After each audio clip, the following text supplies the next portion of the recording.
Saya undang Bapak Gembala untuk membuka dalam doa pembuka.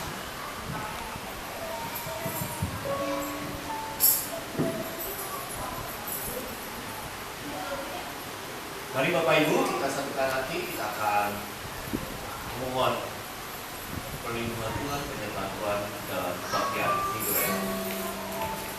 Bapa kami yang di surga, terpujilah namamu, agunglah dahsyatlah pekerjaanmu ya Tuhan Yesus.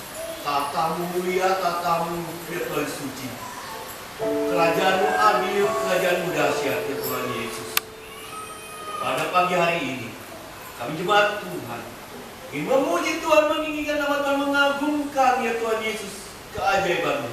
Kami menyembah-Mu, memuliakan-Mu. Kami ingin mendengar firman-Mu yang menjadi kehidupan kami ya Tuhan Yesus. Ampunilah segala dosa-dosa kami. Sucikan dan kuduskan kami. Kami berdoa ya Tuhan buat saudara-saudara kami. Tuntun ya Tuhan Yesus dapat bersama-sama dengan kami memuliakan nama Tuhan. Kami juga berdoa untuk saudara-saudara kami yang tidak dapat hadir. Tuhan pulihkan, Tuhan perbarui ya Tuhan Yesus. Tuhan sembuhkan apabila ada sakit. Kami serahkan kebaktian ini dalam tangan pengasihan-Mu. Dalam nama Bapa, Putra dan Roh Kudus, Allah yang Esa Tuhan kita Yesus Kristus. Haleluya. Amin. Terima kasih pada Bapak Gembala. Jemaat yang dikasih Tuhan, kita akan mempersiapkan hati kita untuk menyembah Tuhan. Kita mau renungkan kebaikan Tuhan dalam kehidupan kita. Betapa Tuhan mengasihi saudara dan saya. Haleluya Tuhan. Sungguh Engkau sangat baik dalam kehidupan kami Tuhan.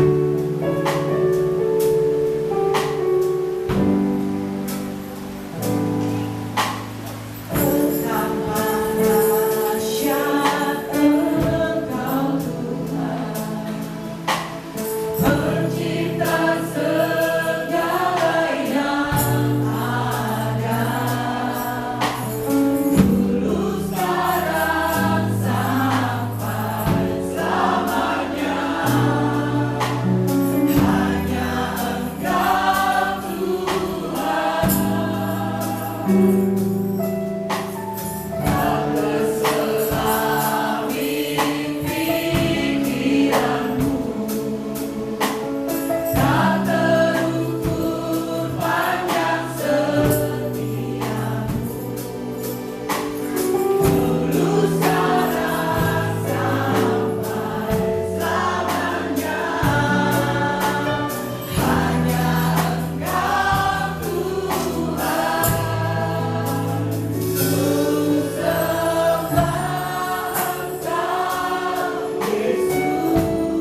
Sebelum kita mulai masuk dalam puji-pujian, ayo kita sapa kanan kiri, kita katakan shalom. Tuhan Yesus itu baik, luar biasa.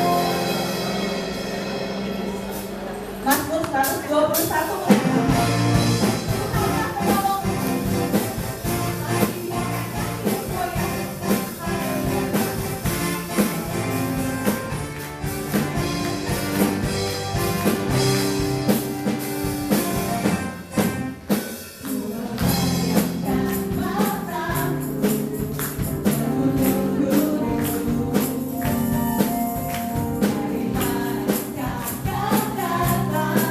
Pertolongan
Shalom. Pada pagi hari ini saya mau cerita. Judul ceritanya lantai atau tangga. Jadi cerita ini sebenarnya pernah juga saya alami dalam dunia waktu saya bekerja. Zaman sekarang ini sangat sulit ya mencari pekerjaan, karena banyak orang berpikiran seperti ini. Tidak semua, tapi mungkin sebagian orang berpikiran seperti ini. Kerja itu transaksional, dalam artian seperti ini. Kita kerja semangkok, gaji kita juga harus semangkok. Jadi nyarinya yang adil. Misalnya kerja dari jam 8 pagi sampai jam 5 sore, tapi gajinya harus sekian, misalnya UMR. Banyak orang berpikiran kerja harus seperti itu, sehingga sebenarnya banyak lowongan, tapi gajinya tidak sesuai mungkin. Tapi tidak ada yang mau, karena orang berpikiran transaksional, yang tadi adil. Udah capek kerja, misalnya mengeluarkan tenaga 100, angkat dalam angka 100 lah, gajinya cuma 80. Rata-rata banyak yang seperti itu dan akhirnya tidak mau bekerja. Bukan tidak mau bekerja, akhirnya nggak mau lah kalau kerjanya kayak gitu, capek. Banyak yang kayak gitu. Alhasil itu adalah pilihan lantai. Jadi kalaupun dia di dalam dunia pekerjaan, dia akan seperti itu. Kerja dari jam 8 pagi sampai jam 5 sore, habis itu pulang dengan gaji sekian. Jadi dia akan jadi lantai tuh, rata. Karena susah untuk naiknya. Karena ya dia nggak membuka kapasitas untuk diri dia sendiri. Jadi dia akan jadi lantai. Terus aja. Kayak kalau zaman kuliah sih, kuliah pulang. Kalau kerja saya lupa namanya. Pokoknya ya habis kerja pulang kayak gitu. Jadi tidak ada keinginan untuk mengupgrade diri. Pilihan kedua adalah menjadi tangga. Menjadi tangga dalam artian kerjanya 100, gajinya 80, tetap dikerjakan.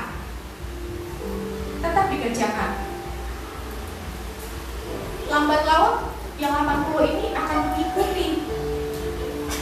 Kerjanya mungkin naik 110, tapi 80 ini tidak tetap 80. Bisa jadi dia langsung 90, bisa jadi nanti dia naik lagi. Karena dia membuka diri untuk menjadi lebih besar, tidak memperhitungkan gaji. Mungkin kalau banyak orang bilang loyalitas. Sedikit kesaksian saya waktu saya di dunia pekerjaan dulu. Awal-awal saya bekerja, saya sempat berpikir, aduh kerja jam segini sampai jam segini. Saya dulu sempat sampai lembur setengah 10 malam. Gaji saya UMR. Tambahan lembur ada 20.000. Selama 3 jam, jadi dari setengah 6 sampai setengah 9. Tapi setengah 10 udah gak dihitung lagi gitu loh. Saya sempat cerita sama Kak Mola. Dulu banget, saya selalu ngeluh, aduh Kak, ini ya udah jam segini aja, bos saya tuh masih nanya gitu loh. Pernah sampai jam 11 malam, bos saya tuh masih WA gitu loh. Ini apa ya? Kok kayak gini ya? Saya mau tidur aja tuh masih di WA pekerjaan yang untuk besok pagi. Kenapa nggak besok pagi aja gitu? Sempat saya berpikiran seperti itu, tapi ternyata kata kamu kan lo harus buka diri dong. Berarti bos tuh yakin lo bisa gitu. Maksudnya saya harus membuka diri saya, membuka talenta saya, melatih itu loh. Maksudnya kayak ya dibuka wadahnya. Karena bos lo ya, bos kamu bisa kan, bos kamu yakin kamu bisa gitu. Sampai akhirnya saya berpikir perkataan itu. Dan pasti saat kita ingin seperti itu, ada teman yang bilang, jangan mau capek kerja kayak gitu, gak sesuai sama gaji lo. Sebenarnya itu adalah dia sedang mengasihani diri dia sendiri. Karena dia gak mau bertumbuh. Dia mau milih lantai aja gitu. Jadi dia ngajak kita untuk milih lantai juga. Saya sempat ada teman yang seperti itu. Jadi ngompor-ngomporin saya, ngapain lo sampai setengah 10 malam tapi gaji lu sekian. Terus saya diam, tapi tetap saya kerjain. Karena gak ada lagi juga yang bisa ngerjain itu gitu loh. Sampai akhirnya benar Tuhan buka jalan dan saya dipanggil oleh atasan saya. Yang lihat saya bukan atasan langsung saya, tetapi atasan yang di atasnya lagi. Jadi ibarat kata kalau di departemen dia paling tinggi. Kok kamu saya lihat memburu terus ya gitu kan? Kerjain yang ini ya. Terus dia nanya grade, tiba-tiba dia nanya gaji. Dia kaget, hah gitu. Iya Pak, saya masih segitu gitu. Akhirnya besoknya saya dipanggil ke ruangan bos saya dan untuk besoknya lagi melakukan tes tertulis ke HRD. Dan nanti, oh ternyata kayak gini toh mungkin yang dimaksud sama Tuhan dan yang diceritakan lewat kamolan. Jadi cerita ini adalah sebagian kesaksian saya. Ternyata saya lebih memilih, sempat menjadi lantai, namun saya memilih menjadi tangga. Bekerja lebih banyak meskipun dibayar sedikit tidak masalah. Yang penting ilmu kita dapat, nanti semuanya akan mengikuti. Semua akan mengikuti. Karena rezeki bukan dari hasil pekerjaan kita menurut saya setelah kejadian itu, tapi tergantung Tuhan yang kasih. Tuhan mau kasih berapa? Itu. Ayat yang saya ambil di sini terdapat dalam Amsal 14 ayat 11. Ini firman Tuhan. Timbangan dan neraca yang betul adalah kepunyaan Tuhan. Segala batu timbangan di dalam pundi-pundi adalah buatannya. Amin. Kesaksian yang sungguh menguatkan. Terima kasih pada Ibu Rina. Baik saudara, sekali lagi saya jemput saudara untuk bangkit berdiri. Kita mau mempersiapkan hati kita untuk mendengar kebenaran firman Tuhan. Haleluya Tuhan Yesus. Kami percaya Tuhan Kau Allah yang luar biasa baik dalam kehidupan kami.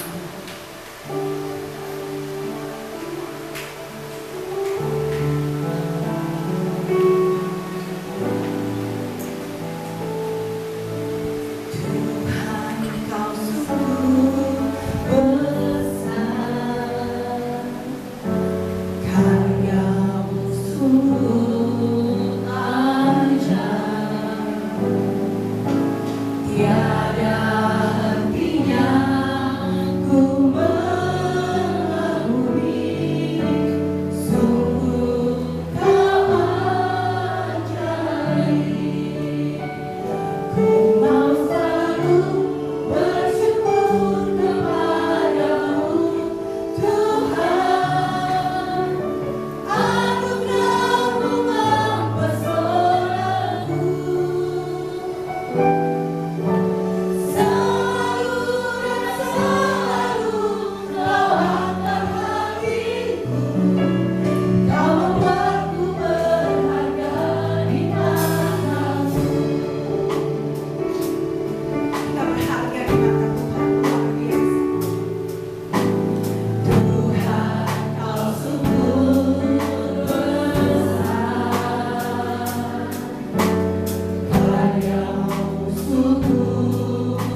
Engkau Tuhan yang mengangkat hidup kami. Engkau Tuhan yang membuat kami begitu berharga dan mulia di hadapan-Mu ya Tuhan. Kami bersyukur mempunyai Allah yang seperti Engkau. Kami tidak ragu dan kami tidak rugi mengikuti Engkau ya Tuhan.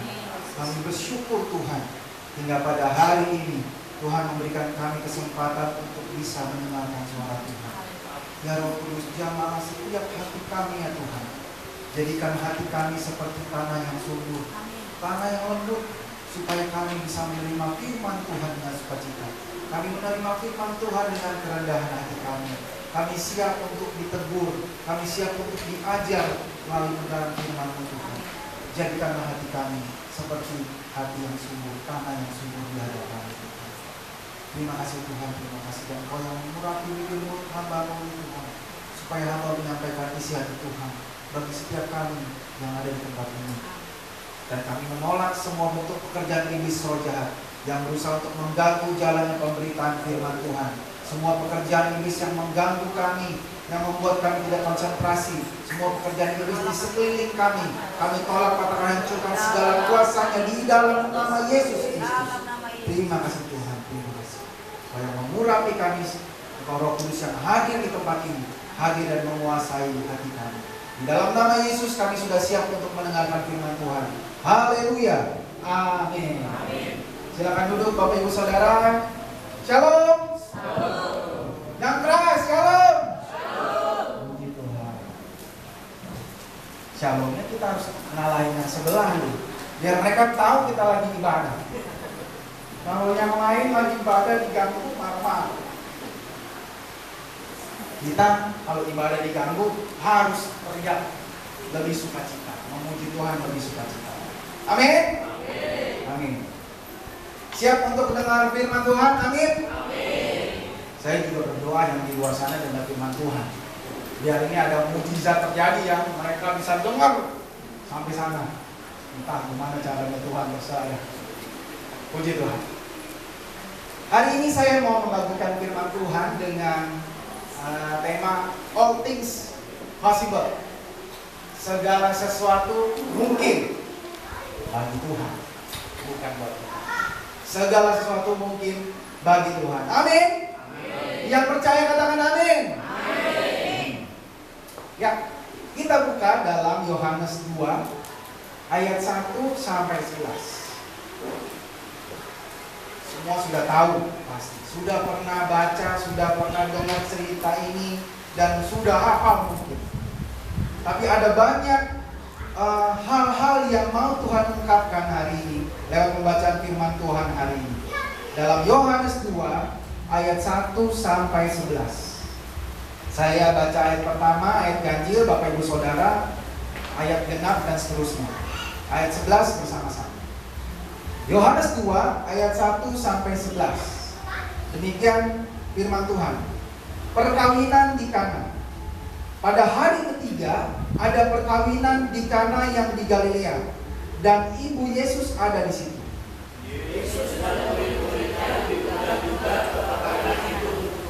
Ketika mereka kekurangan anggur, ibu Yesus berkata kepadanya, mereka kehabisan anggur. Kata Yesus kepadanya,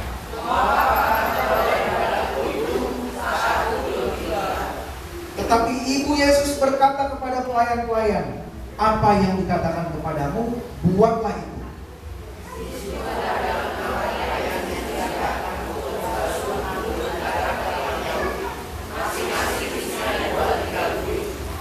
Yesus berkata kepada pelayan-pelayan itu, isilah tempayan-tempayan itu penuh dengan air, dan mereka pun mengisinya sampai penuh. Lalu kata Yesus kepada mereka, sekarang cobalah dan bawalah kepada pemimpin pesta. Lalu mereka pun membawanya. Setelah pemimpin pesta itu mengecap air yang telah menjadi anggur itu, dan ia tidak tahu dari mana datangnya, tetapi pelayan-pelayan yang mencedok air itu mengetahuinya.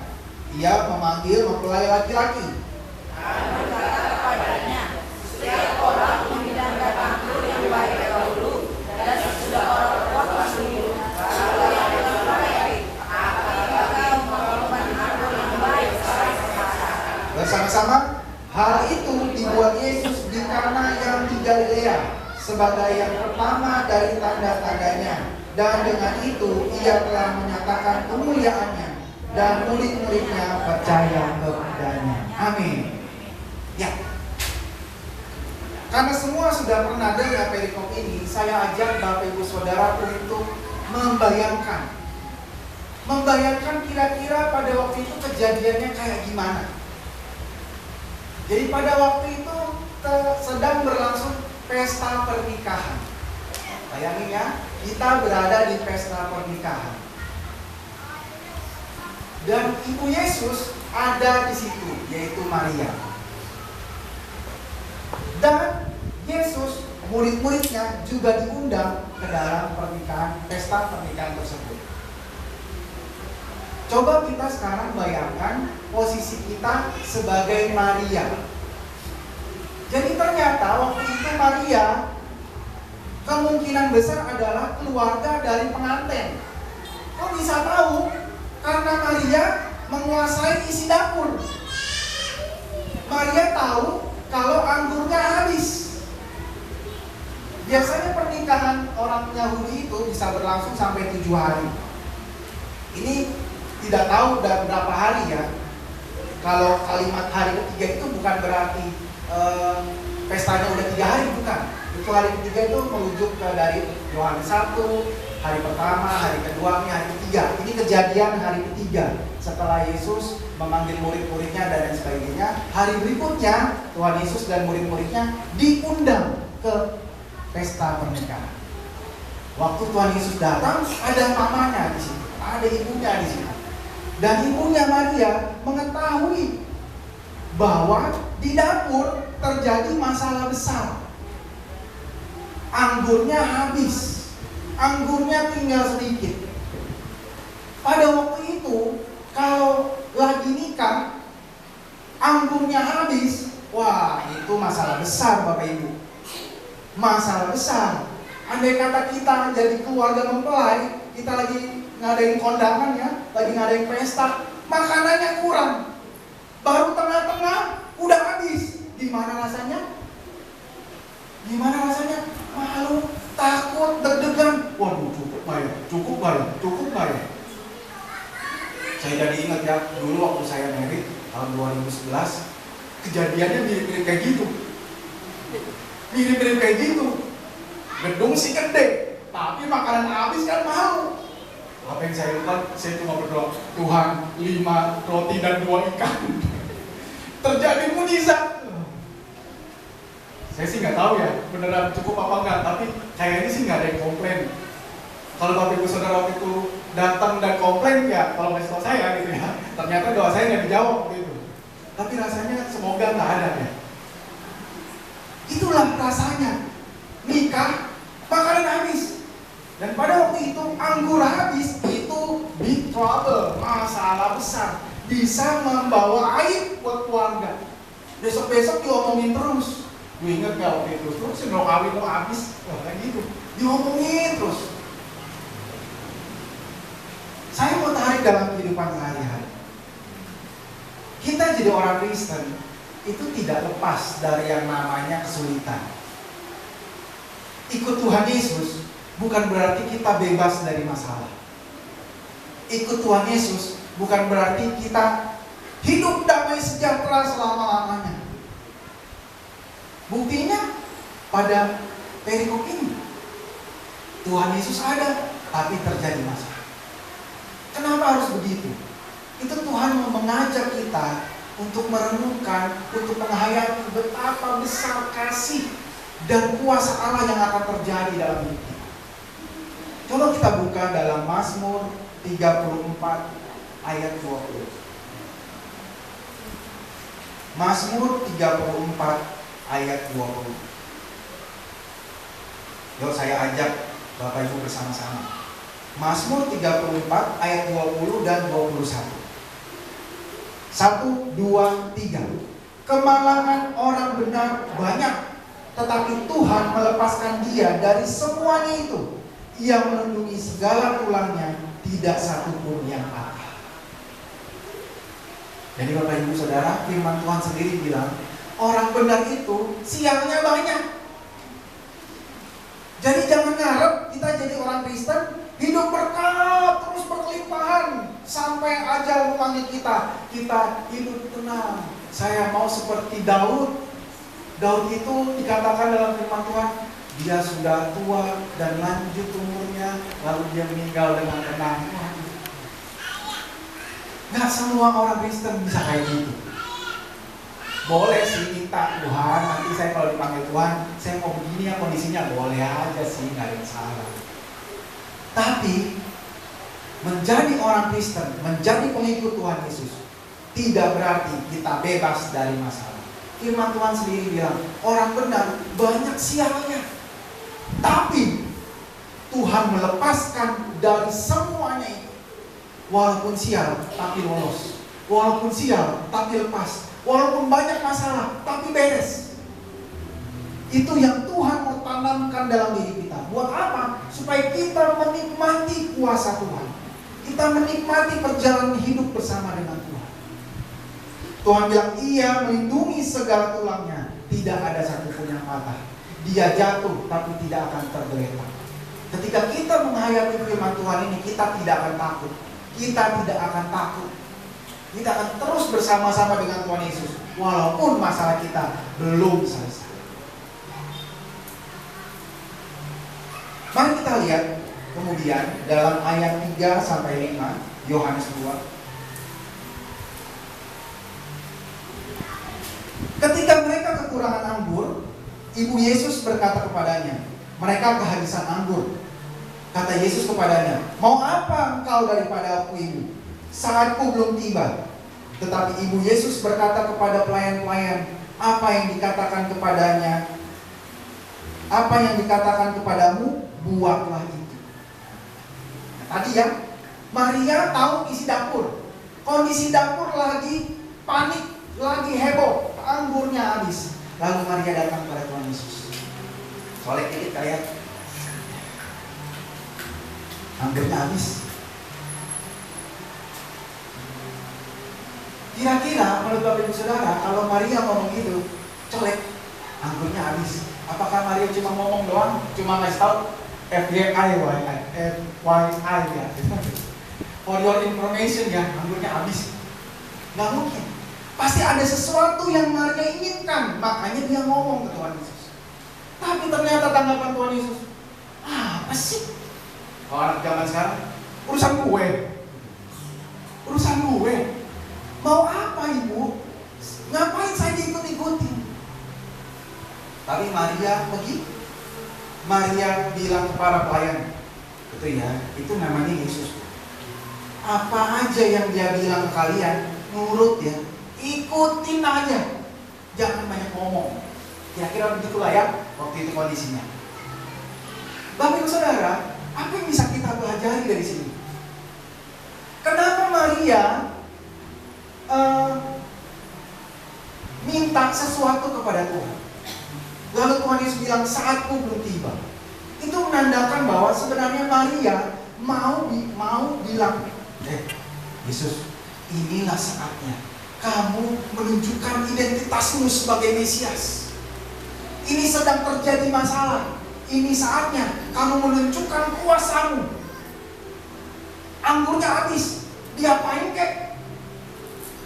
Ini saatnya kamu menunjukkan kuasamu sebagai Mesias, supaya orang lihat dan mengakui engkau adalah penyelamat, Mesias, anak Allah. Tapi apa Tuhan bilang? Ibu, saatku belum tiba. Apa artinya? Artinya bahwa waktu Tuhan itu tidak bisa diganggu. Kedaulatan Tuhan itu tidak bisa diganggu-gugat. Ketika Tuhan sudah mempunyai waktu tertentu, waktu itulah yang akan dilaksanakan. Tuhan tidak mau terganggu dengan keinginan-keinginan manusia. Tuhan tetap menyatakan kedaulatannya. Makanya Tuhan bilang, saatku belum tiba. Tapi apa yang saya bisa pelajari dari sikap Maria pada saat Tuhan Yesus ngomong gitu? Coba ya, ini jangan ngomongin Maria dulu deh. Bapak ibu, ibu-ibu di rumah minta tolong sama anaknya. Ibu-ibu ya, minta tolong sama anaknya. Saya mau kasih contoh anak saya aja lah ya.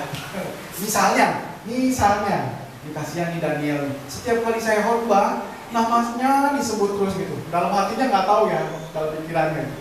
Misalnya, Daniel cuci piring. Tolong cuci piring, bantuin mama tolong cuci piring. Terus Danielnya bilang gini, misalnya ya Daniel ya, kamu nggak gitu kok. Kamu nggak gitu kok. Misalnya, Daniel bantuin mama cuci piring. Apa urusan gua? Emang kerjaan saya? Gak usah ngomong gua lu lah ya. Emang kerjaan saya? Saya emang nggak bisa. Mama aja. Coba kalau emaknya dibegituin, saya tahu istri saya bakal gimana. Langsung wah, bisa-bisanya kamu gitu kurang ajar. Tapi ini Maria, di dalam Alkitab tidak dicatat Maria marah-marah. Padahal kalau dia merasa besar ya, wah, gua yang lahirin lo, gua yang kasih makan lo. Bisa dia begitu, tapi dia tidak menggunakan statusnya sebagai ibu. Dia mengetahui Yesus itu Mesias, Yesus itu Tuhan. Saya ini cuma perantara doang. Maria diam. Maria mengakui dan menghargai keputusan Tuhan Yesus. Dia cuma bilang ke pelayan-pelayannya, nanti kalau itu orang ngomong sesuatu, ikutin aja.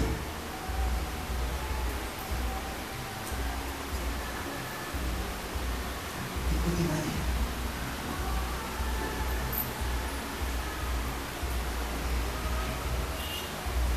Ada sesuatu yang aneh dalam tindakan Maria ini. Seperti kita ketahui bersama bahwa mukjizat air menjadi anggur ini adalah mukjizat pertama Tuhan Yesus. Mukjizat pertama Tuhan Yesus. Artinya sebelum ini Tuhan Yesus tidak pernah melakukan mukjizat apapun. Dari kecil sampai umur 30 tahun, Tuhan Yesus kelihatan seperti manusia biasa. Ya, Tuhan Yesus kelihatan seperti manusia biasa.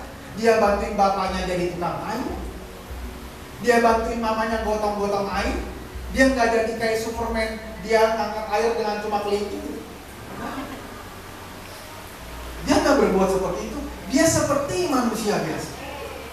Tapi kenapa Maria bisa yakin Yesus bisa melakukan sesuatu? Terus kita minta tolong Tuhan, tolong lakukanlah mukjizat. Wajar, karena kita sudah membaca, kita melihat. Tapi Maria waktu itu belum pernah melihat Yesus melakukan mukjizat satu kali pun. Tapi kenapa dia bisa yakin bahwa Tuhan Yesus bisa menolong, melepaskan dari kesulitan saat ini? Itulah yang namanya percaya walaupun tidak melihat. Itulah yang namanya percaya walaupun tidak melihat. Bagaimanapun di dalam hatinya Maria, dia seperti seolah merasakan yakin bahwa Yesus ini, dia Allah. Dia itu pasti sanggup melakukan sesuatu. Entah apa yang dilakukan, pasti sanggup melakukan sesuatu. Dia nggak mikirin caranya bagaimana. Kita orang Kristen banyak ya mikirin caranya Tuhan. Kalau kita dalam kesulitan, misalnya kurang uang gitu ya, Tuhan, saya butuh uang buat makan Tuhan. Kami habis, kirimkanlah uang buat makan. Pada waktu kita berdoa, seringkali kita udah ngatur Tuhan. Tuhan tolong ya, yang kami butuhkan adalah uang. Kirimkanlah uang itu, terserah gimana caranya. Tuhan, kau bisa menggerakkan hati saudaraku itu yang kaya itu. Tuhan, jamah hatinya Tuhan, supaya bisa memberikan berkatnya. Tuhan, jamah. Tuhan, bikin dia tidak tenang hidupnya, supaya bisa menolong saya. Tuhan, engkau datang dalam mimpinya dia, supaya menolong saya. Jadi pada waktu kita berdoa, kita memohon sesuatu, kadang-kadang otak kita udah ngatur Tuhan. Tuhan, nanti caranya begini ya Tuhan. Caranya begini ya Tuhan. waktu itu nggak mikirin caranya Tuhan. Orang dia nggak tahu, bukan. Dia nggak pernah melihat Yesus melakukan mujizat. Bapak Ibu Saudara, pernah waktu dulu saya masih kuliah ya, saya 3 hari lagi deadline bayar uang kuliah, nggak ada duit. Mungkin ada duit tapi nggak cukup. Waktu itu 1,5 juta uang semester. Rasanya nggak nyampe, baru 1 jutaan. 3 hari lagi. Berdoa dong, orang Kristen kan berdoa. Tuhan, saya mau bayar uang kuliah Tuhan. Oh Tuhan, kau siapkan Tuhan. Sampai 3 saat, saya juga melakukan ini. Saya mikir, Tuhan tolonglah kau jamah om saya yang banyak duit itu Tuhan. Kali aja Tuhan dia mau kirimin, kali aja dia mau nanyain. Berdoa, gimana? Tahu apa yang terjadi? Cara Tuhan itu berbeda dengan yang ada dalam pikiran kita. Tiba-tiba malamnya ada orang datang ke mama saya. Bu, tolong jahitin baju dong Bu. Tapi butuhnya cepat. Oh iya, gak apa-apa. Diukur-ukur, berapa biayanya? 500.000. Pas, 500.000, 1,5 juta buat aku bayar uang kuliah. Buru-buru dikerjain sama mama saya. Kerjain. Pas pada waktunya, uang ada, saya bayar uang kuliah. Mana pernah kepikiran saya bahwa ada orang yang akan jahit baju? Jadi seringkali Bapak Ibu Saudara, Tuhan bekerja dengan cara yang tidak masuk akal. Tuhan bekerja di luar pemikiran kita. Makanya gak usah ngatur-ngatur Tuhan. Waktu kita berdoa, biarkan Tuhan yang bekerja. Gimana caranya Tuhan? Terserah waktunya Tuhan, terserah caranya. Jadi kita belajar dari Maria, walaupun dia belum pernah melihat mujizat Tuhan, dia punya iman, dia punya pengharapan. Apa iman dan pengharapannya? Dia bilang ke pelayannya, itu nanti yang namanya Yesus, dia akan melakukan sesuatu. Apapun juga yang dia bikin, kamu nurut. Kalau dia nggak punya iman, dia nggak punya pengharapan, nggak mungkin dia ngomong itu ke pelayan. Nggak mungkin dia ngomong itu ke pelayan.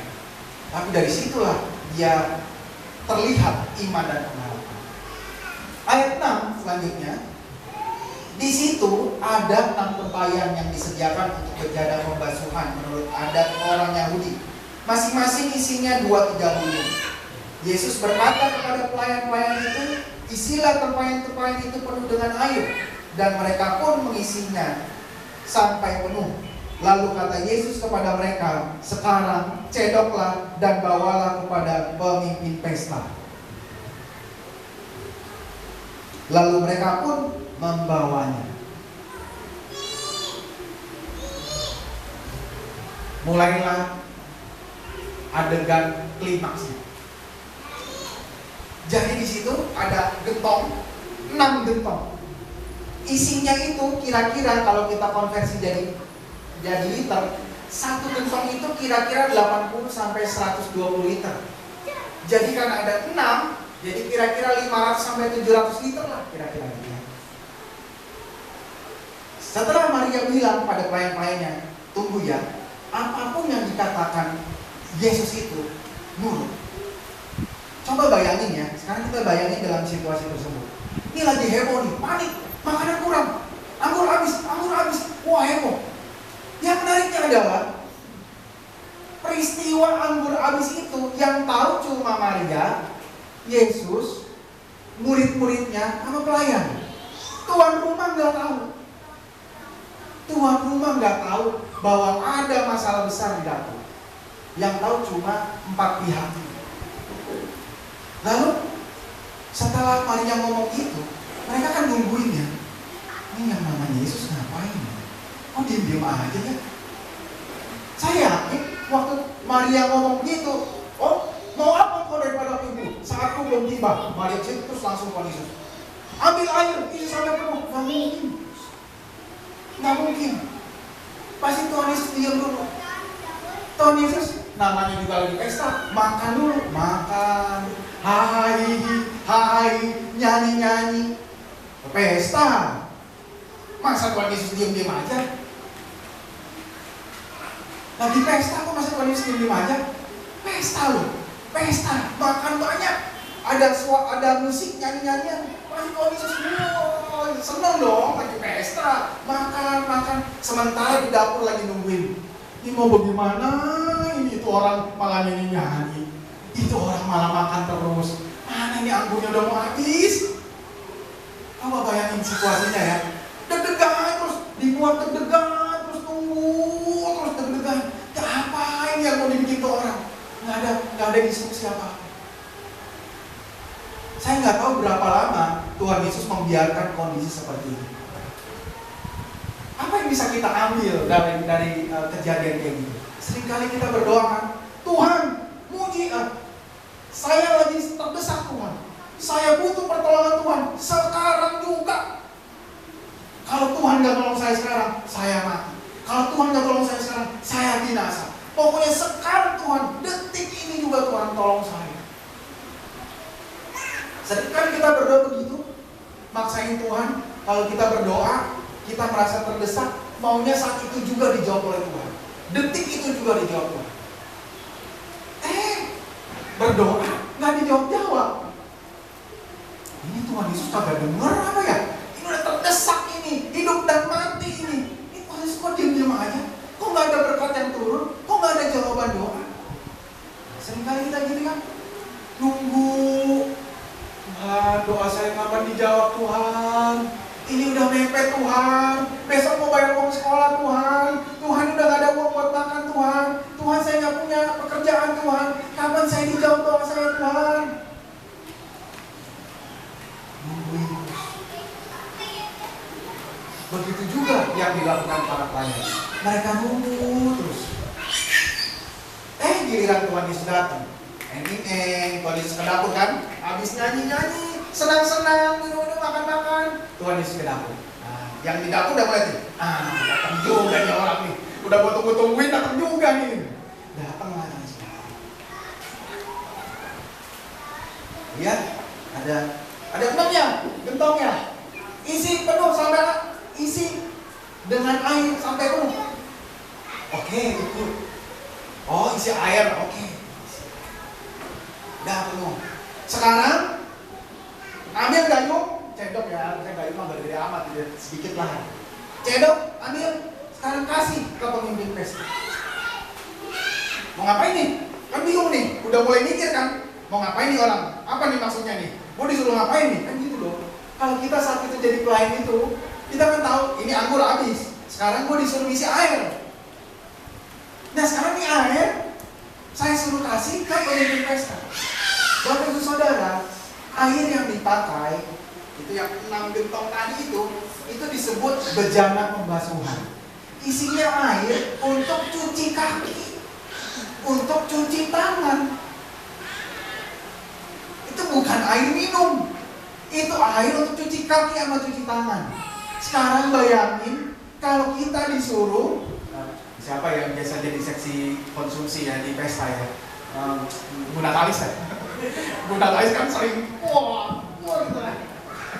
Sering nih ke pesta nih banyak saudaranya. Misalnya jadi seksi konsumsi, disuruh Tuhan ambil itu air dari sampai penuh, ambil kasih ke pemimpin pesta.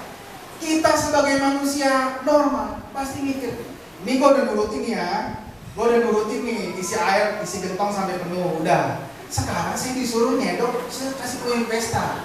Tuhan, ini air cucian nih Tuhan. Bukan Tuhan ya, waktu itu kan belum Tuhan. Yesus, ini air cucian nih. Maksud lu apa? Gimana nih maksudnya nih? Ini air cucian, terus lu suruh orang minum. Pelayannya juga nggak tahu. Kira-kira itu tujuan Yesus mau ngapain?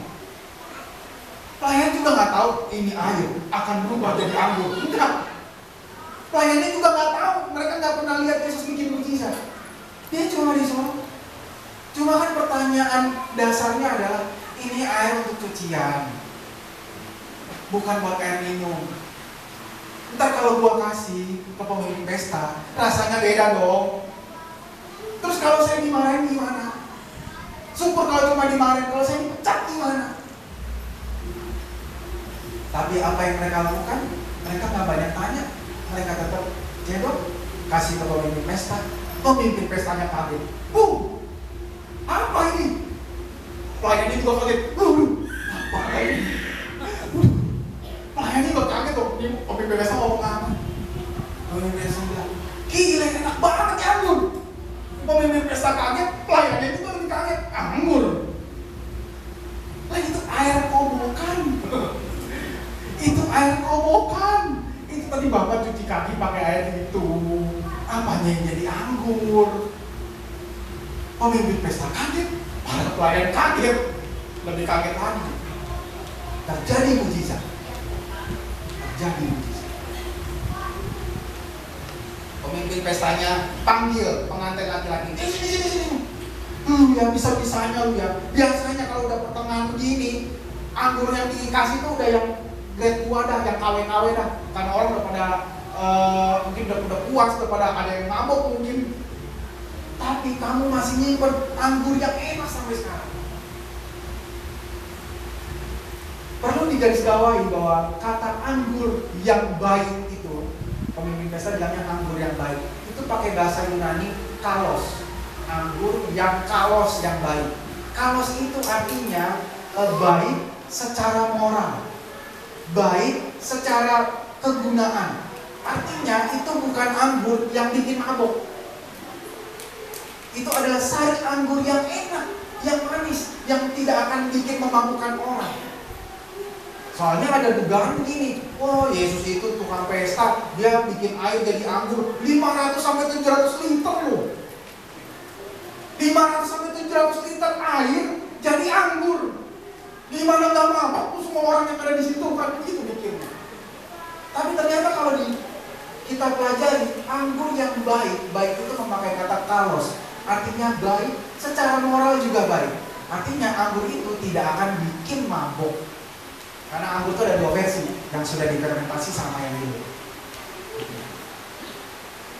Jadi pemimpin pesta kaget, si itunya juga kaget, para pelayan juga kaget. Ketika Tuhan Yesus bilang ke Maria, kamu mau apa ibu? Saat saya belum tiba. Sebenarnya Tuhan Yesus itu menolak permintaan Maria untuk menyatakan bahwa dirinya sebagai Mesias saat itu. Tapi akhirnya mujizat yang dikerjakan oleh Tuhan Yesus itu adalah timbul dari belas kasihan Tuhan. Mujizat itu timbul dari belas kasihan Tuhan. Dia juga tidak menyatakan dirinya sebagai Mesias. Kenapa? Karena yang dipuji adalah pengantin laki-laki. Kalau Tuhan Yesus mengikuti keinginan Maria menyatakan dirinya sebagai Mesias, dia bisa show. Saudara-saudara, ini air ya, ini air ya. Semua lihat ya, ini air ya. Kalau orang zaman sekarang touch, keren ya, kayak di pengurapan gitu. Ini air ya. Saya akan rubah ini semua menjadi anggur. 3, 2, 1, cel. Anggur, sekarang coba semuanya. Wow, betul jadi anggur. Tuhan Yesus nggak bikin begitu. Kalau dia menurutin keinginan Maria, dia akan bikin pertunjukan spektakuler. Tapi Tuhan Yesus nggak bikin begitu. Dia menyatakan belas kasihannya dengan menolong, melepaskan dari kesulitan. Tapi dia tidak mengikuti keinginan Maria. Yang dipuji adalah pengantin laki-laki. Dan yang tahu mujizat itu cuma Maria, murid-muridnya, dan para pelayan. Nah, Bapak Ibu Saudara, apa sih yang Tuhan mau kita pelajari dari perikop ini? Kenapa juga Tuhan Yesus memilih melakukan mujizat yang pertama di suatu acara perkawinan? Kenapa Tuhan Yesus nggak memilih mujizat itu membangkitkan orang mati? Kenapa Tuhan Yesus nggak memilih mujizat yang pertama itu menyembuhkan orang buta, membuat orang lumpuh berjalan? Tapi kenapa Tuhan Yesus memilih melakukan mujizat pertama kali di suatu acara perkawinan? Bapak Ibu Saudara, Tuhan Yesus itu peduli dengan yang namanya institusi keluarga. Tuhan Yesus peduli dengan yang namanya pernikahan. Tuhan tidak mau pernikahan orang Kristen terutama itu dalam kehancuran. Tuhan tidak mau pernikahan orang Kristen berada dalam kehancuran. Bapak Ibu Saudara, makin sekarang ini makin banyak terjadinya perceraian. Baru-baru ini ada artis yang sudah 25 tahun menikah, cerai juga. Dan cerainya setelah mengadakan anniversary silver wedding. Setelah merayakan pernikahan yang ke-25, nggak berapa lama kemudian cerai. Waktu saya baca itu, saya bilang sama istri saya, 25 tahun aja cerai loh. 25 tahun aja cerai loh. Lu kira kita bisa santai-santai begini? Apa yang jadi jaminannya bahwa suatu saat nanti kita akan tetap bersama-sama terus? Apa yang jadi jaminannya? Gua berpuluh-puluh tahun bisa cerai. Itu Bill Gates ya. Bill Gates kan udah, Bapak Ibu Saudara tahu ya, kan udah tua gitu, orang kaya itu udah tua cerai. Anaknya udah gede-gede, udah punya cucu, cerai. Saya kadang-kadang mikir, apa yang ada dalam pikiran mereka ya? Udah sampai segitu lama, akhirnya cerai juga. Lalu pertanyaannya, apa yang jadi jaminan kita? Bapak Ibu Saudara, kita di sini masih banyak yang muda-muda ya. Pernikahan kita kebanyakan belum ada yang sampai 25 tahun. Apa yang jadi jaminan kita bahwa kita akan berlangsung terus sampai mau memisahkan? Kita akan tetap sama-sama istri kita terus. Kita akan tetap sama-sama suami kita terus. Tapi satu hal yang pasti, Tuhan Yesus itu peduli sama pernikahan kita. Kalau Tuhan Yesus nggak peduli dengan yang namanya pernikahan, Dia biarkan pesta di Kana itu hancur. Karena Dia udah bilang sama Maria, apa urusannya dengan saya? Tapi karena belas kasihan Tuhan kepada institusi keluarga ini, kepada suatu pernikahan, Tuhan itu mau menyelamatkan kita dari suatu masalah yang besar, dari kekacauan. Bapak Ibu Saudara, saya mau ingatkan pada kita semua, hati-hati. Jangan sampai kita merasa kita kuat. Jangan sampai kita merasa saya sama istri baik-baik aja. Kita senang-senang aja. Dengan kekuatan kita sendiri, tidak ada yang jadi jaminan. Dengan kekuatan kita sendiri, tidak ada yang jadi jaminan.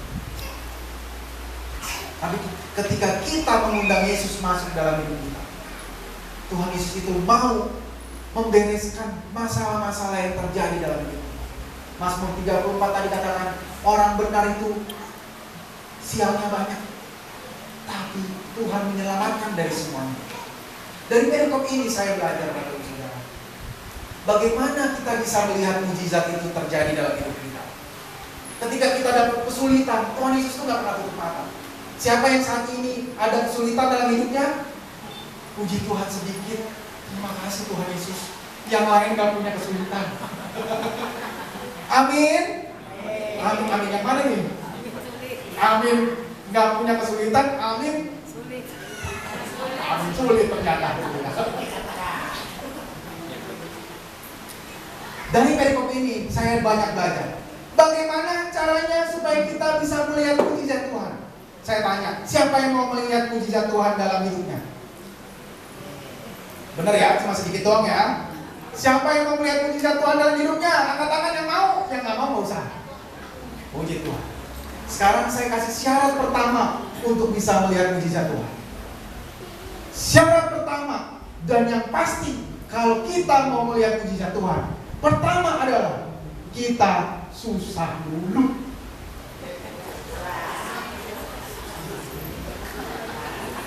Kita susah dulu. Kita terdesak dulu, kita sulit dulu, kita menghadapi masalah besar dulu, sampai kita teriak, Tuhan, tolong.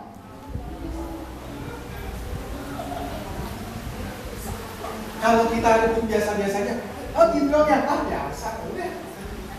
Biasa. Kita nggak bisa lihat mujizat Tuhan. Tapi ketika kita terdesak, kita sulit, dan kita teriak, Tuhan, tolong, nggak tahu gimana caranya Tuhan, tolong Tuhan. Barulah mujizat itu bisa terjadi. Kalau hidup kita banyak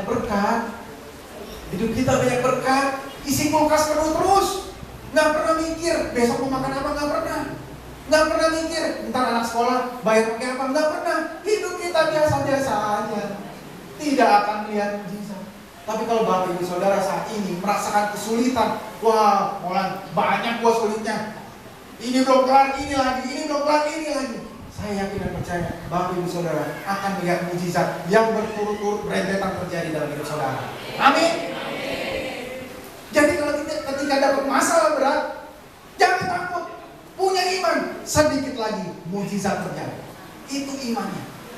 Ketika dapat masalah berat, kita berdoa, Tuhan tolong saya.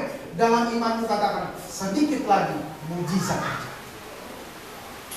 Sedikit lagi mujizat. Waktu almarhum mertua saya meninggal, sebelum meninggal, udah sesak napas, dibawa ke rumah sakit. Waktu itu kan saya masih buta ya, dengan rumah sakit atau apa, belum pernah ngalamin orang kayak gini. Masuk rumah sakit, nggak pernah. Masuk rumah sakit, mikirnya, rumah dokter yang dia konsul tuh di Grafdoya. Saya nggak tahu Grafdoya itu rumah sakit mahal. Waktu itu ya, nggak tahu sekarang masih mahal. Bawa ke Grafdoya. Waduh, napas sudah 4 bulan. Baru 1 malam, 5 juta. Tuhan, 5 juta. Oh nggak punya duit. Ada duit, tapi pas 5 juta habis itu nggak punya duit gitu. Tuhan nggak punya duit. Apa akhirnya, dok dibawa pulang aja. Nggak bisa Pak, ini kalau dibawa pulang ntar kalau di jalan gimana? Saya ngapain istri saya gimana? Nggak ada duit. Waktu itu iman saya mungkin masih lemah kali ya. Akhirnya dibawa pulang, tanda tangan. Apapun yang terjadi tanggung jawab ya. Di mobil, mertua saya udah nggak kenapa.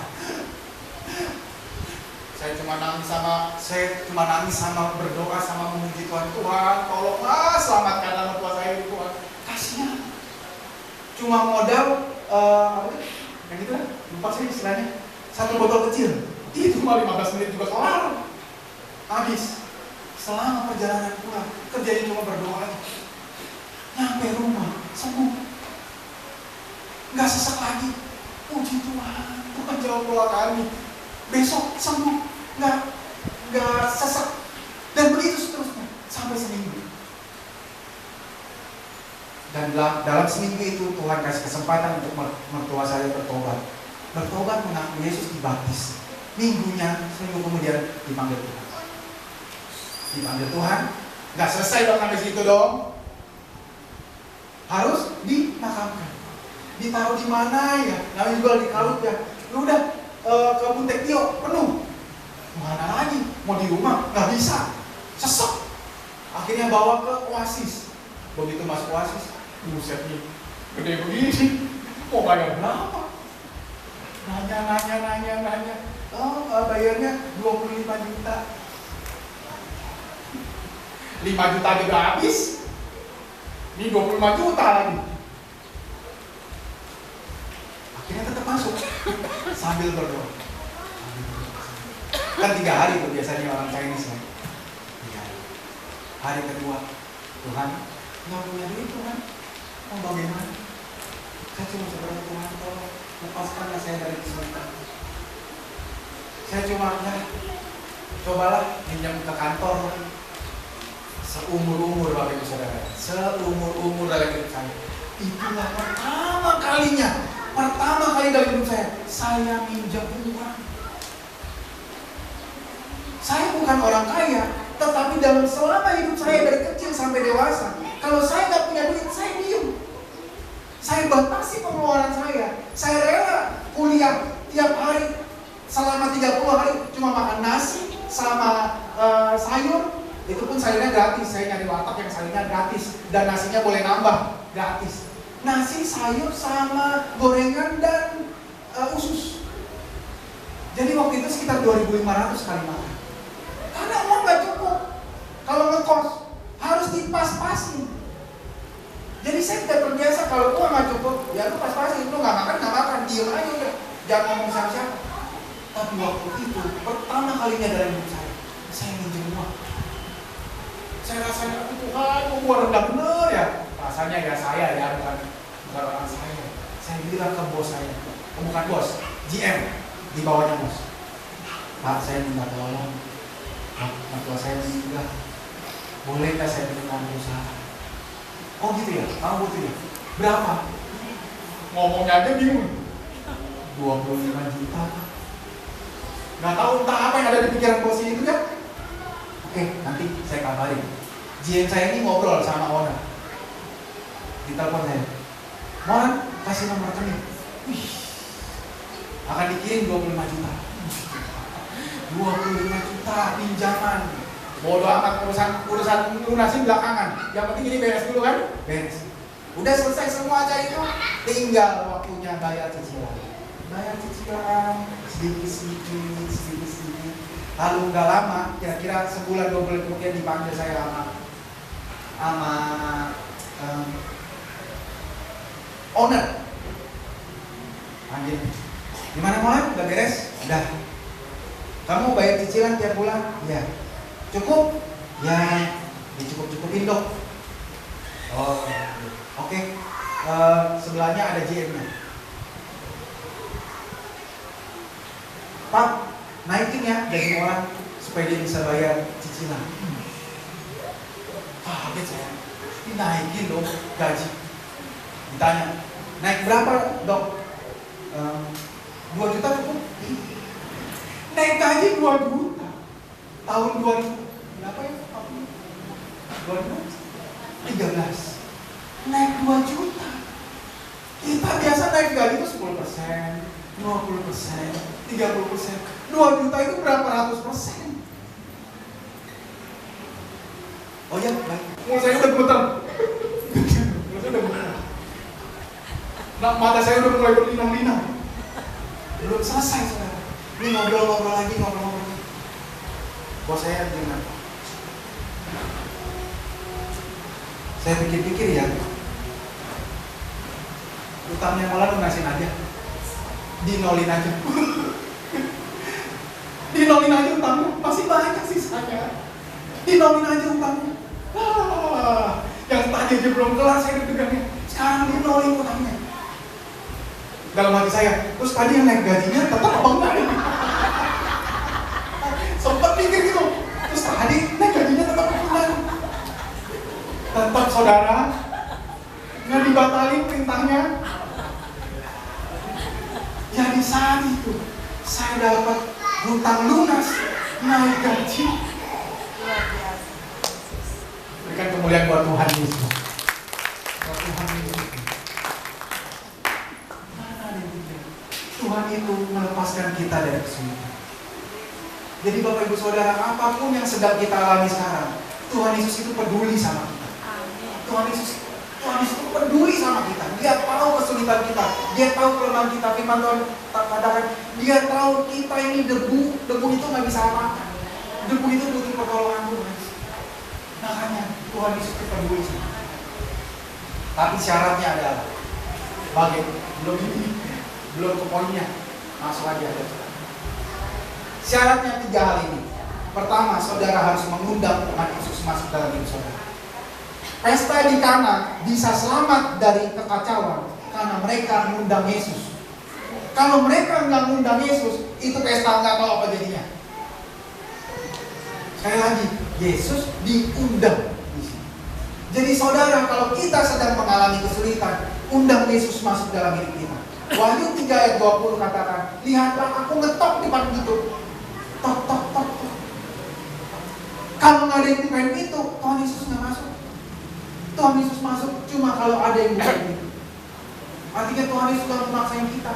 Kalau kamu nggak mau pertolongan saya, ya udah nggak apa-apa. Tapi saya tetap setia menanti di depan pintu. Kalau kamu buka pintu, saya masuk. Pertama, ketika kita mendapat kesulitan dan kita mau melihat mujizat dari Tuhan, undang Yesus masuk dalam hidup kita. Yang kedua, milikilah iman dan pengharapan. Sama seperti Maria, walaupun ditolak oleh Tuhan Yesus, tapi dia tetap yakin bahwa Yesus itu sanggup melakukan sesuatu.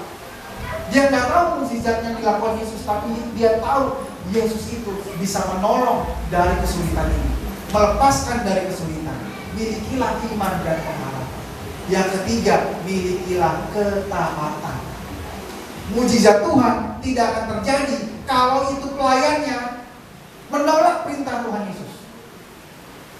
Oke, saya nurutin kamu sampai batas isi air ya. Kalau saya ngasih air ini ke pemimpin pesta, jangan main. Lu jangan bikin gua menjerumuskan gua. Saya nggak mau. Ketika pelayannya kalau ngomong gitu, pasti tidak akan terjadi mujizat. Tapi karena pelayan itu taat, walaupun dia nggak tahu maksudnya Tuhan Yesus apa, walaupun ada harga yang harus dibayar. Wah, ini kalau pemimpin pesta tahu ini air kobokan, saya bakal dimarahin. Tapi dia berani ambil resiko. Dia cuma percaya apa yang dikatakan Yesus. Dia cuma taat. Ketaatan mendatangkan mujizat. Bapak Ibu Saudara, ketika dalam kesulitan, Bapak Ibu Saudara sudah mengundang Yesus masuk. Bapak Ibu Saudara sudah memiliki iman dan pengharapan. Selanjutnya, tunggu instruksi dari Tuhan. Ketika Tuhan mengatakan sesuatu, kerjakan. Bagaimana tahu instruksi dari Tuhan? Dari firman Tuhan. Bapak Ibu Saudara, ketika dalam kesulitan, jangan cari pertolongan kemana-mana. Baca firman Tuhan. Baca firman Tuhan. Disinilah terdapat jawaban apa yang harus Bapak Ibu lakukan. Dan kerjakan apa yang Tuhan suruh. Inilah kalau kita mau melihat mujizat. Ketika air menjadi anggur, saya mendapatkan satu rema dalam hidup saya. Air yang dipakai untuk cucian kaki, air yang ditaruh dalam bejana pembasuhan, itu digunakan oleh orang Israel selain untuk cuci kaki, cuci tangan sebelum masuk rumah atau sebelum makan, itu juga digunakan sebelum mereka masuk menghadap Tuhan. Digunakan oleh para imam sebelum mereka masuk dalam air suci. Air itu menyucikan. Air itu dianggap sebagai simbol untuk membersihkan. Tapi ketika dirubah menjadi anggur, air dalam perjanjian lama untuk membersihkan diubah menjadi anggur. Anggur melambangkan darah Kristus. Darah Kristuslah yang sekarang menyucikan kita, menebus kita dari dosa. Yang kedua adalah air cucian itu, air kobokan itu, air yang dipakai untuk dibuang, air yang gak ada harganya, bisa Tuhan ubah menjadi sesuatu anggur yang bernilai baik, enak, manis. Dalam hidup kita apa? Kalau kita merasa hidup kita ini, Tuhan, saya gak ada harganya, saya disepelekan oleh orang lain, saya direndahkan oleh orang lain, saya gak bisa apa-apa tuh. Tapi di tangan Tuhan Yesus, air berubah jadi anggur. Hidup kita yang kita merasa tidak bernilai, gak bisa ngapa-ngapain, direndahkan orang, disepelekan orang, ketika tangan Tuhan mengubahkan hidup kita akan berubah menjadi sesuatu yang bernilai, yang berharga di hadapan Tuhan. Makanya saya kasih gambar from zero to hero. Dari sesuatu yang cuma nol, gak ada harganya, gak ada apa-apanya, Tuhan bisa ubahkan kita menjadi sesuatu yang bernilai, seseorang yang berharga, seseorang yang bisa Tuhan pakai dengan luar biasa. Asal kita mau hidup kita dipakai oleh Tuhan. Apakah Bapak Ibu mau menjadi orang-orang yang tidak ada harganya atau menjadi orang yang bernilai? Pasti mau menjadi orang yang bernilai. Serahkan hidup kita pada Tuhan. Serahkan hidup kita pada Tuhan. Tuhan sanggup mengubahkan hidup kita dari yang tidak bernilai menjadi bernilai, dari yang tidak berharga menjadi berharga, dari hidup yang pahit, hidup yang gak enak, hidup yang kecut menjadi sesuatu yang manis, yang enak. yang bisa bermanfaat bagi banyak orang. Itu kalau Tuhan Yesus yang ubah. Dan itu cuma Tuhan Yesus yang bisa ubah dalam hidup kita. Bapak Ibu Saudara, melalui perikop ini saya ingatkan kembali, apa makna pernikahan di Kana? Perkawinan di Kana itu memiliki makna bahwa bila kita mau lepas dari kesulitan hidup kita, kita harus menghadirkan Yesus dalam hidup kita. Yang kedua, Tuhan Yesus bisa mengubahkan hidup kita menjadi sesuatu yang bernilai, yang bisa dipakai menjadi kemuliaan bagi nama Tuhan Yesus. Amin. Mari kita berdoa. Kiranya Roh Kudus yang meneruskan firman Tuhan ini dalam hati kami. Tuhan Yesus yang bekerja, Roh Kudus yang bekerja mengubahkan hidup kami, memberikan kami pengertian-pengertian yang baru, supaya kami yakin dan percaya bahwa Tuhan, ketika Tuhan bersama-sama dengan kami, maka Tuhan akan menyanggupkan kami, memberikan kami kekuatan untuk melalui setiap masalah-masalah dalam hidup kami. Terima kasih Roh Kudus, Engkaulah sumber kekuatan, Engkaulah sumber penolongan kami. Dalam nama Yesus kami berdoa, haleluya. Amin.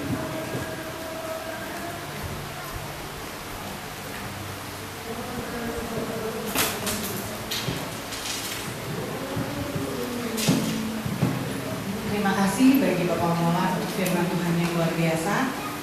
Kita akan membawa persembahan kita. Kita akan siapkan persembahan kita. Persembahan yang akan diantarkan ke depan. Dan saya minta Kakak Lina untuk membawa kita dalam doa persembahan. Kita berdoa. Kami bersyukur Tuhan pada saat pagi hari ini Kau masih menjadikan kami untuk kami mendengar firman. Mari Tuhan, Kau berkati hamba-Mu Tuhan yang luar biasa ini Tuhan. Jadi kali ini selalu menjadi Allah yang menjadi Allah yang berkati pelayan Tuhan, berkati umat dari Tuhan. Terima kasih Tuhan, terima kasih Yesus Tuhan. Pada saat ini Tuhan, kami bersyukur Kau berkati kami bisa menjadi Allah. Mari Tuhan, Kau berkati setiap anak-anak yang berkati. Biarlah apa yang kami berikan ini Tuhan, hanya untuk kemuliaan Tuhan. Di dalam nama Tuhan Yesus kami bersyukur dan kami terima kasih. Haleluya. Amin. Amin.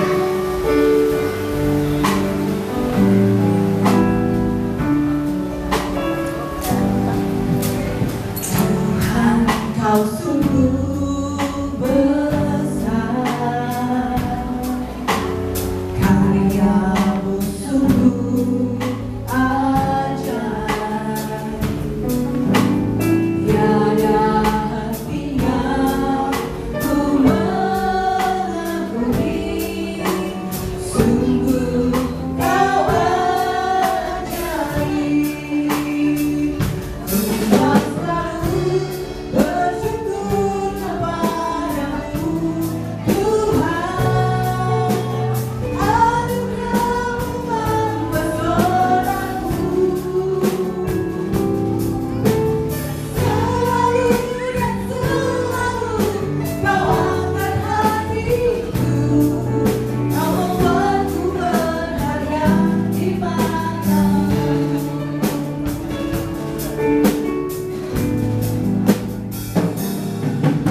akan mendengarkan pengumuman dari Bapak Gembala.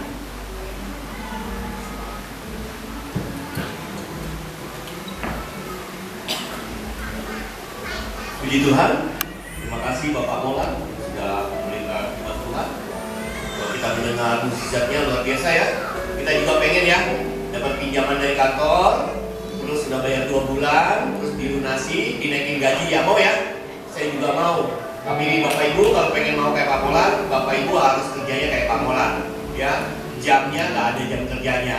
WA-nya harus terus buka 24 jam, bos harus angkat terus ya. Itu kalau pengen seperti Pak Molan. Dan saya berharap juga Bapak Ibu juga punya kinerja seperti itu kalau pengen dapat mukjizat yang luar biasa, ya, menyenangkan ya. Nah, tapi kalau hitung-hitungan sama pimpinan, tenggo masuk jam 7, Pak, saya kan tanda tangan masuk jam 7, pulang jam 3, ya udah segitu aja, ya udah segitu aja. Ya. Tapi kalau pengen lebih, pengen dapat luar biasa, ya kerja yang baik ya, menyenangkan hati pimpinan. Cari uang yang banyak mesti. Saya sebagai gembala, saya berharap jemaat cari uang yang banyak supaya jadi berkat, bukan bagi keluarga, buat orang lain seluruh berkatnya, dan nama Tuhan yang dimuliakan dari pekerjaan Bapak Ibu. Luar biasa, terima kasih Pak Molan. Kita juga ada kedatangan tamu. Tamu ini sebetulnya sudah lama dia, Pak, kami ada lomba robotik SD dari perwakilan dari sekolah Katolik Santa Maria, gituan, Tulung Agung. Nah, berikan bagi keluarga. Menang posisi kedua. Yang lalu posisi pertama. Nah, ini ada Grand Prix ya, rupanya ada terus-terusan ya dari poin. Gituan. Ada kelas 6 SD namanya Thompson. Dan satu lagi Dev. Nah, Dev ini dihantar oleh orang tuanya. Selamat datang Bapak. Terima kasih. Puji Tuhannya ada seorang guru namanya Pak Adi Wibowo. Ya. Nah, ini saudara saya, sepupu. Setelah lomba, dia mengajak anak didiknya untuk mengucap syukur datang ke gereja. Jarang dia ada seperti ini ya, tapi mengucap syukur mengutamakan Tuhan di hari Minggu. Dan setelah ini dia berjalan-jalan. Kita berdoa supaya jalan-jalannya nikmat ya, sukaria penuh sukacita. Walaupun udah stres ya, ikut lomba robotik. Nah, lomba robotik ini turunan dari matematika turunan dari fisika dan komputer. Jadi ada robotik. Itu kan kita juga berharap anak-anak kita juga di otak ya, asanya di otaknya diasah. Ya, asanya di otak. Otaknya diasah terus untuk berpikir bagaimana mengontrol, membuat, kita kontrol, kita atur, dan nanti dia akan jalan sendiri. Nanti setelah jalan sendiri baru kita tambahkan dengan AI ya, artificial intelligence ya, supaya dia otomatis berkembang sendiri. Puji Tuhan. Terima kasih. Dan saya juga akan memberikan hubungan. Terima kasih untuk kaum pria dan kaum wanita yang sudah latihan paduan suara. Begitu juga lansia sudah latihan paduan suara untuk Natal. Nama Tuhan dimuliakan. Ya, begitu juga sekolah minggu dan kelompok pemuda remaja juga kita tunggu latihannya. Hari Selasa kaum lansia kita undang kembali jam 4 sore, kita latihan terlebih dahulu dan kita masuk kebaktian. Hari Kamis ada kelompok 1, Tuhan terus kebaktian tengah minggu oleh kelompok 1, Tuhan pimpin dalam kebaktian tersebut. Dan hari Jumat biasanya ada latihan-latihan, kami persilakan menggunakan gereja ini untuk persiapan pelayanan. Hari Sabtu jam 4.30 ada pendalaman Alkitab sampai jam 6, dan sekaligus ada beberapa yang mengikuti doa puasa 24 jam. Dan kita berdoa bagi teman-teman yang pendalam Alkitab. Saya akan tuntun terus untuk puasa seminggu sekali, tetap saya akan tuntun dalam doa. Saya mau mereka mendapat karunia Roh Kudus dengan mengontrol hidupnya, mengontrol perutnya dulu dikontrol supaya bisa dikontrol, emosinya bisa dikontrol, dan bisa bersandar terus pada Tuhan. Yang saya bisa sampaikan, dan nanti ada latihan-latihan. Baik Bapak Ibu, itu yang bisa saya sampaikan dari persekutuan kita. Mari kita bangkit berdiri, kita pulang ke rumah kita masing-masing. Kita bawa dalam doa, nama Tuhan dimuliakan. Terima kasih Tuhan untuk kasih setiamu yang ku alami dalam hidupku. Terima Terima kasih Yesus untuk kebaikan-Mu sepanjang hidupku. Terima kasih Tuhan. Terima kasih Tuhan untuk kasih setia-Mu yang Tuhan alami dalam hidupku. Terima kasih Yesus untuk kebaikan-Mu sepanjang hidupku. Terima kasih Yesus. Terima kasih Yesusku. Anugerah yang Kau beri hari ini, Tuhan akan syukurlah. Terima kasih Tuhan Yesus. Terima kasih Yesusku.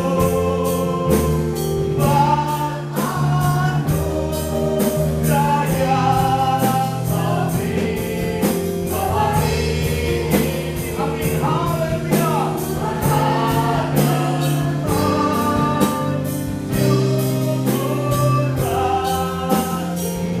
hari ini.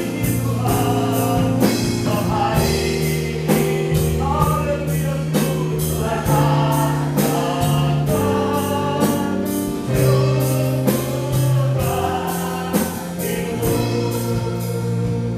Bapak kami yang di surga, terima kasih atas kebaktian raya minggu kami di DB Jemaat Karawaci Baru. Kami mengucap syukur atas alat-alat yang Tuhan sudah gunakan, baik operator multimedia, operator soundman ya Tuhan Yesus, operator ya Tuhan Yesus, perekaman ya Tuhan Yesus. Kami juga berdoa atas pencerita, penari tamborin, pemain musik, singan solider, dan hamba-Mu Pamulan yang membawakan firman Tuhan. Kiranya apa yang mereka lakukan di kehidupan sehari-hari memuliakan nama Tuhan, dan segala pekerjaan, pendidikannya dan usahanya Tuhan campur tangan. Bapak kami di surga, kami juga mengucap syukur saudara kami Tasya sudah dapat pulih kembali dari sakit penyakitnya. Tuhan menyertai. Kami juga mengucap syukur atas sekolah SD Katolik Santa Maria yang diwakili oleh Thompson dan Dave boleh bersama-sama dengan kami, dan guru, Adi dan orang tua dari Dave bersama-sama dengan kami. Kiranya nama Tuhan dimuliakan dengan apa yang mereka lakukan mengikuti lomba robotik. Kami juga berdoa ya Tuhan Yesus untuk kami semuanya. Engkau jamah ya Tuhan Yesus keinginan kami. Engkau jawab ya Tuhan Yesus kerinduan kami. Engkau nyatakan ya Tuhan Yesus cita-cita kami. Baik jemaat Tuhan, naikkan doa pergumulanmu, naikkan doa permohonanmu pada Tuhan. Sementara saudara berdoa kepada Tuhan, naikkan pujian padanya. Yesus terlebih besar, Yesus terlebih besar di dalamku, di dalamku. Yesus terlebih besar, Yesus terlebih besar.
yang berkuasa dalam hidup kita penuh. Tuhan Yesus memberkati kita dan melindungi kita. Tuhan Yesus menyinari kita dengan wajahnya dan memberi kita kasih karunia. Tuhan menghadapkan wajahnya kepada kita dan memberi kita damai sejahtera. Ya Allahku ya hidup, berkatilah usaha kami, berkatilah pendidikan kami, berkatilah pekerjaan kami.